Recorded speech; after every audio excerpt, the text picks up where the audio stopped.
Okay, so meat is by far the protein of choice when it comes to adobo, like I showed you in the previous videos. But in the third episode of this adobo series, I'll show you how great it works with fish and seafood as well. And so let's start with adobong isda, which is fish adobo in Filipino. This is a whole tilapia, which is one of the most common picks for adobo, and it's quite easy to find in the UK nowadays. After trimming the fins, I'm cutting it across the spine to obtain steaks rather than fillets. This will help them keep their shape, plus it will also add extra flavor and allow for a longer cooking time compared to fillets. Actually, tilapia is cooked whole most of the time, but I think this method makes it easier to portion the fish for serving.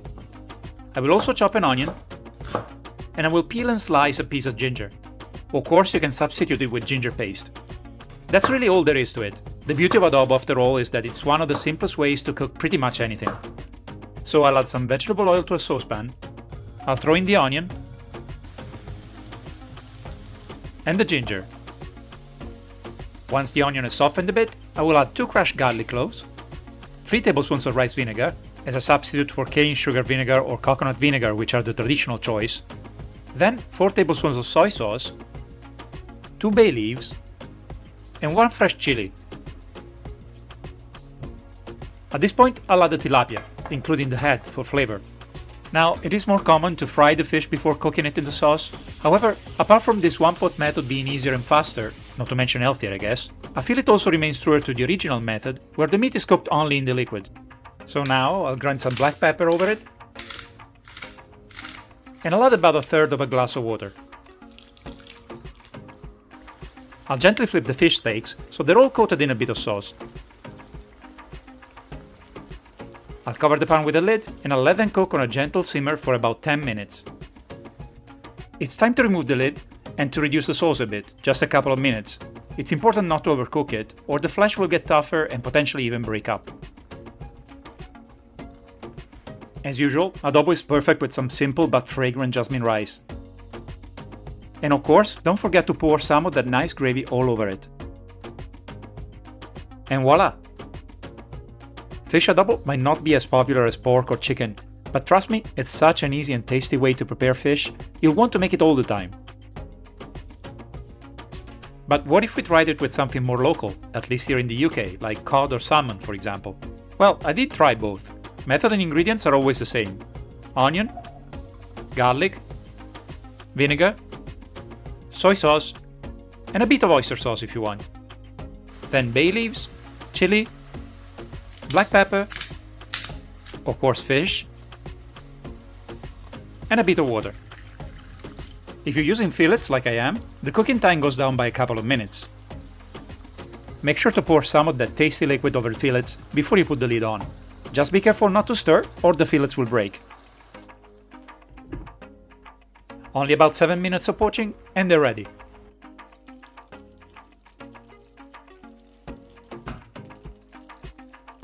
Nice and juicy.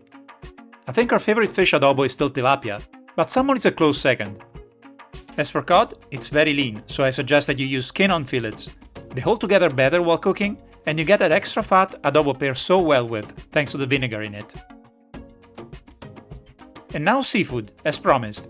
This is adobong pusit, or squid adobo. After cleaning 600 grams of squids, I'll slice them into 2 cm rings. You can preserve the ink sacs if you want. Typically, they're used to give this adobo a black color, in which case it's called itim or satinta, but I'll show you a version without it. So, just like for fish, first I saute an onion in vegetable oil.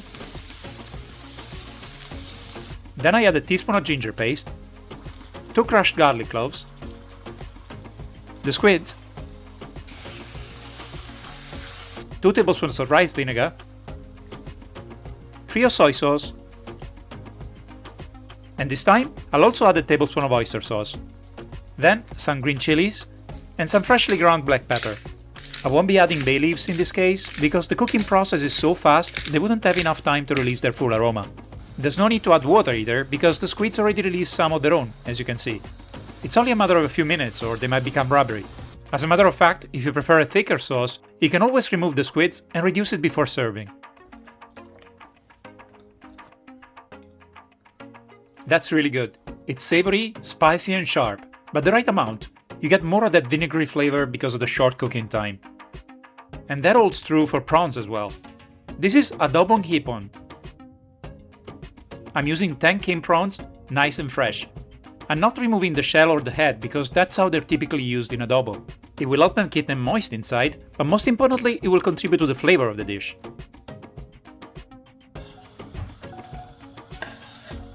So after sauteing an onion, I'll add 2 crushed garlic cloves, 2 tablespoons of rice vinegar, 4 tablespoons of soy sauce, a bay leaf, black pepper, and just a little bit of water. Then I'll arrange the prawns in the saucepan. I will keep them simmering for 4 to 5 minutes, but I'll flip them halfway through. I believe that ginger isn't used in this particular adobo not to overwhelm the prawn's delicate flavor. In fact, some recipes use butter instead of oil to enhance their natural sweetness. And indeed, they are so sweet and flavorful. Yet the sauce provides a nice contrast with its savory and acidic notes. Well, I hope you enjoyed this little tour where I tried to showcase how adobo is used for fish and seafood. Do you think you will try one of these dishes? Let me know in the comments. I'll show you more adobos in the next episodes, so stay tuned. And if you enjoyed this video, please consider giving it a thumbs up and subscribing. It's free and it would truly help my channel. So, where are we going next?